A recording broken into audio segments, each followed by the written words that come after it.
Ciao a tutti e benvenuti a un nuovo appuntamento con Hablemos de Calcio. Ho sentito l'esigenza di realizzare un video sul Napoli, in particolare discutere del mercato. A netto della grandiosa risposta dei tifosi che in massa si sono precipitati a sottoscrivere l'abbonamento, senza contare il sold out di Mauro e Castel di Sangro, c'è un po' di apprensione che fortunatamente non ha smorzato l'entusiasmo. Apprensione che per il calciomercato che a guardarlo da fuori sembra immobile. È davvero così? Cercheremo di capirlo nel corso del video. Senza ombra di dubbio la priorità è il difensore. Dalla lista possiamo depennare Danso, il mio preferito perché l'austriaco ha rinnovato il contratto con il Lens, che ha pure preso in giro il Napoli, ma lasciamo stare.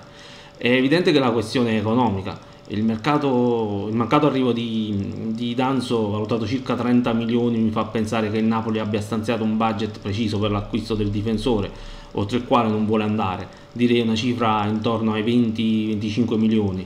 Se è così la lista dei papabili si restringe parecchio. Anche la questione rinnovi sta andando più lenta di quanto si potesse auspicare. Si diceva si fosse trovato un accordo con Zielinski, ancora non c'è l'annuncio. Ancora più complicato è il rinnovo di Victor Osimhen, tuttavia ricordo che il contratto del nigeriano scade nel 2025, pertanto c'è tutto il tempo per limare i dettagli e l'annuncio non deve arrivare necessariamente prima dell'inizio del campionato. L'importante è trovare un'intesa di massima su cui lavorare e chissà che questa non sia già stata trovata. Ma perché tutto procede con estrema lentezza? A mio avviso la colpa è imputabile a Luciano Spalletti e Cristiano Giuntoli. In un solo colpo De Laurentiis si è ritrovato senza tecnico e senza direttore sportivo. Converrete con me che senza queste due figure sia complicato preparare la nuova stagione. Voi vi immaginate cosa vuol dire discutere del prossimo campionato con due persone che hanno già deciso di andare via nonostante il contratto?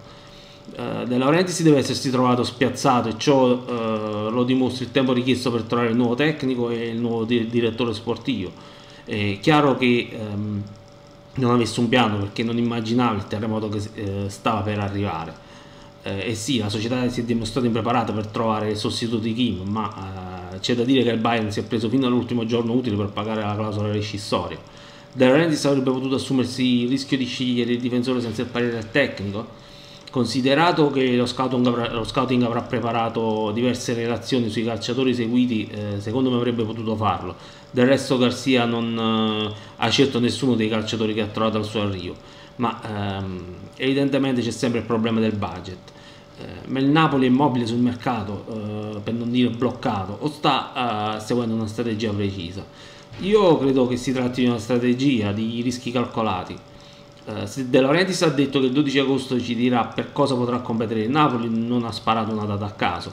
Il presidente si è dato una deadline entro la quale avrà preso tutte le decisioni più importanti, rinnovi e cessioni. Potrebbe vendere Osimhen. Io credo che quando è indicato la data del 12 agosto neanche lui sapeva come sarebbe andato a finire con Osimhen, ma probabilmente avrà detto agli agenti che le eventuali offerte andavano portate entro la suddetta data, se non qualche giorno prima. C'era l'incognita dell'effetto domino che avrebbe potuto scatenare la cessione di Mbappé, cosa che difficilmente avverrà.